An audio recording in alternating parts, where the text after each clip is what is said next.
माजी विरोधी पक्षनेत्याला जीवानिशी मारण्याच्या धमक्या येत आहेत, दुसऱ्या बाजूला ज्यांना पैसे देऊन देखील कोण मारणार नाही अशा लोकांना 2-2 गाड्यांचं प्रोटेक्शन आहे.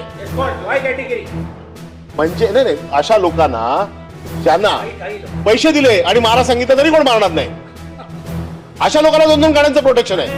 आणि माजी विरोधी पक्ष नेत्याला जीवानिशी धमकी येते आणि सरकार त्याच्या बाबतीमध्ये कुठली कारवाई करत नाही. माझी आपल्याकडे मागणी आहे, मी राजकीय पक्षाच्या कार्यकर्त्यांची लिस्ट आहे आपल्याकडे की ज्यांना पोलीस प्रोटेक्शन आहे. ते फक्त राजकीय पक्षाचे कार्यकर्ते आहेत, ते कोणी आमदार खासदार नाही आहेत, कॉन्ट्रॅक्टर आहेत, बाकीचे वसुली करतात, पोलीस प्रोटेक्शन मध्ये वसुली करतात. यांना 11, 12, 13 आणि 14 मार्च रोजी मोबाईल नंबर 9595959303 या मोबाईलवरनं सतत जीवे मारण्याची धमकी येते. सभापती महोदय, या सदनाचे माजी विरोधी पक्ष नेते यांना सतत धमक्या येत आहेत, कापून टाकू, मारून टाकू, बायका पोरांना मारून टाकू. त्यांनी अर्ज केलेला आहे की अशा प्रकारच्या धमक्या येत आहेत. अजूनपर्यंत याच्यावरती कुठली कारवाई झाली नाही. गोळी चालण्याची वाट बघते का सरकार? त्यांना मारण्याची वाट बघते का सरकार? या सभागृहात त्यांनी वेगवेगळ्या गोष्टी उघडकीस आणल्या आहेत, सभागृहाच्या बाहेर ते वेगवेगळ्या गोष्टी उघडकीस आणतायत. याचा काय संबंध आहे काय? संध्याकाळपर्यंत याच्या बाबतीमध्ये सरकारने निवेदन करावे. गृहराज्यमंत्री नाही, निश्चितपणे सन्मान्य अंबादास आपल्या सभागृहाचे ज्येष्ठ नेते होते, परंतु त्यांना जर का अशा पद्धतीच्या बाब गंभीर आहे, थोडं सभागृह गंभीर असलं पाहिजे.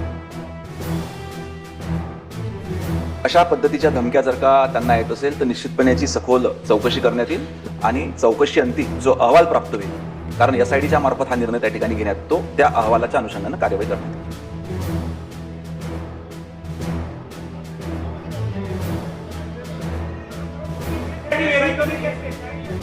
SID म्हटलं मी, SIT नाही, SID म्हटलं मी, SID. ठीक आहे. आता नियम 93 सूचनांची निवेदन आहे. सूचना क्रमांक 33 ऍडव्होकेट अनिल परब. सभापती महोदय, निवेदन 93. सभापती महोदय, हा विषय मी सभागृहात याच्यापूर्वी देखील मांडलाय आणि हे मुंबईमध्ये एक मोठं रॅकेट तयार झालेलं आहे. आणि हे रॅकेट काय आहे की 1993चा DP आहे.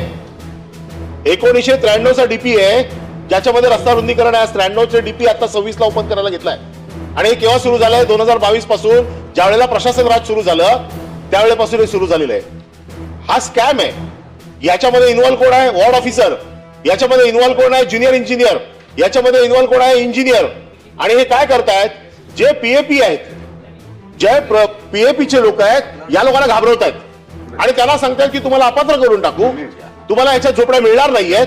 आणि मग त्यांचे एजंट जातात आणि मग त्यांना सांगतात की आम्ही तुम्हाला पैसे देतो, आता रोकडी पैसे देतो, तुम्ही ताबडतोब तुमचे जे काही कागदपत्र असते ते आमच्याकडे द्या, कारण तुम्हाला ह्याच्यामध्ये घरं मिळणार नाहीयेत.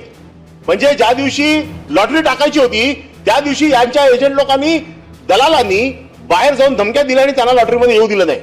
सभापतीमध्ये 144 झोपड्या आहेत. याच्यामध्ये 144 झोपड्यांमधल्या या झोपड्या दलालांच्या माध्यमातून, तिकडे वॉर्ड ऑफिसर नितीन शुक्ला नावाचा वॉर्ड ऑफिसर आहे, ज्याची मी वारंवार तक्रार केलेली आहे. तिथे कोकाटे नावाचा एक इंजिनियर आहे, तिथे भूपेंद्र राणे नावाचा एक सब इंजिनियर आहे. हे सगळं रॅकेट तिथे काम करतंय आणि ह्यांना राजकीय वरदहस्त आहे. आणि त्याच्यामुळे त्यांना असं वाटतं की आमची कोणी काही करू शकत नाही. आणि नुसतं आता मला ही माहिती मिळाली, अशा प्रकारचं रॅकेट मुंबईतल्या प्रत्येक वॉर्ड ऑफिस मध्ये चालू आहे की जिथे DP ओपन होतोय त्या DP ओपन वरचे PAP उचलायचे, तिकडच्या लोकांना घाबरवायचं, स्वस्तात त्यांना तुटपुंच्या पैशामध्ये त्यांना त्यांच्या पेपर्स विकत घ्यायचे आणि ते PAP घेऊन दुसऱ्या लोकांना जास्त पैशात विकून जायचे. माझी साधी स्पेसिफिक मागणी आहे की याच्या बाबतीत आपण SIT निर्माण करणार का? कारण हा एकट्या केसचा प्रश्न नाहीये, हा मुंबईतल्या सगळ्या वॉर्ड ऑफिसचा प्रश्न निर्माण झालेला आहे. याच्यात फार मोठ्या प्रमाणात स्कॅम आहे, याच्यामध्ये बरीच मोठी मोठी नावं बाहेर येणार आहेत. म्हणून माझी आपल्याला विनंती आहे की याच्यात SIT निर्माण करून आपण अधिवेशन संपेपर्यंत, किंवा SIT निर्माण करायची नसेल तर नका करू. मागच्या वेळेला आपण सांगितलेलं आहे की एका वरिष्ठ IAS दर्जाच्या अधिकाऱ्याची नियुक्ती करून, हे मागच्या वेळेचं उत्तर आहे आपल्या मागच्या अधिवेशनातलं. पुन्हा मी हा प्रश्न विचारतो, एका IAS दर्जाच्या अधिकाऱ्याची नियुक्ती करून या प्रकरणाची सखोल चौकशी करून अधिवेशन संपायच्या अगोदर त्याचा अहवाल आणि त्याचा ऍक्शन टेकन रिपोर्ट दोन्ही आपण आम्हाला देणार का?